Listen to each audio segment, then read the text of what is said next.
नाज़रीन, मदेजी में corona virus local सतह ते तेज़ी सां पखिड़िजी रहिया आहिनि, जंहिं सबब शहरनि में ख़ौफ़ पखिड़िजी वियो आहे। तफ़सील ॿुधाइण जे लाइ असां सां टेलीफोन लाइन ते मौजूद आहे मदेजी मां मेहरान टीवी जे रिपोर्टर सूर्य मीराणी। जी सूर्य, छा तफ़सील आहिनि? जी नाज़रीन, मदेजी शहर में सूरत हाल कोरोना वायरस जी वधंदी पई वञे।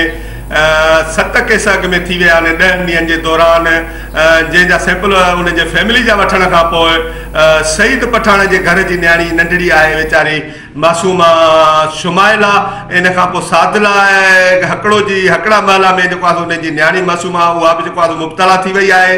ऐं टियों तव्हांखे केस ॿुधायां, तालका अस्पताल मदेजी जे वैक्सीनेटर ऐं सुपरवाइज़र तोड़े डॉक्टरनि जी कई वई।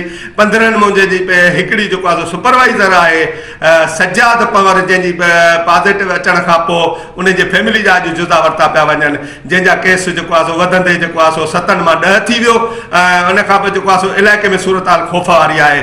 इन हवाले सां ॿुधायो त एसी शिकारपुर लखी गुलाम शाह ऐं गड़ियासीन मदेजी शहर में अची मीटिंग कई आहे, जंहिंमें डॉक्टर जी टीम ऐं पंहिंजो थाणे जा जेको आहे SHO तोड़ DSP गॾिजी शहर में गश्त कयो आहे ऐं उन्हनि SOP ते अमल कराइण लाइ दुकानदारनि सां बि मीटिंग कई आहे। ऐं जंहिंखां पोइ शहर में लिकिरी हिकु दुकानदार खे SOP ते अमल करण जे लाइ चयो आहे त मास्क जेको आहे महिरबानी करे पाती वञे ऐं जंहिं जेको आहे हिन ते अमल कयो वञे SOP ते। ॿी सूरत में जे कमिश्नर जो लेटर लिखियल आहे लाड़काणे जो, जेको हिन ते अमल न कंदो, मास्क न पाईंदो, हैंड ग्लोव न पाईंदो या सैनिटाइज़र न हणंदो दुकानदार, उन जे मथां एक्शन खयो वेंदो।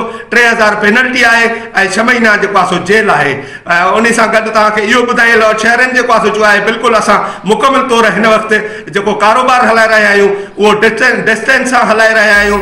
जेको आहे शहरनि खे जेको आहे तरीक़ेकार उहो ॿुधाए ऐं उन सां मिलूं नथा, उहो ख़रीदारी तहत जेको आहे उहो कयो पियो वञे। असां मास्क जेको आहे मुकमल तौर पाए जेको आहे तदबीर ते अमल पिया कयूं। जी सूर्य, मां जी महिरबानी।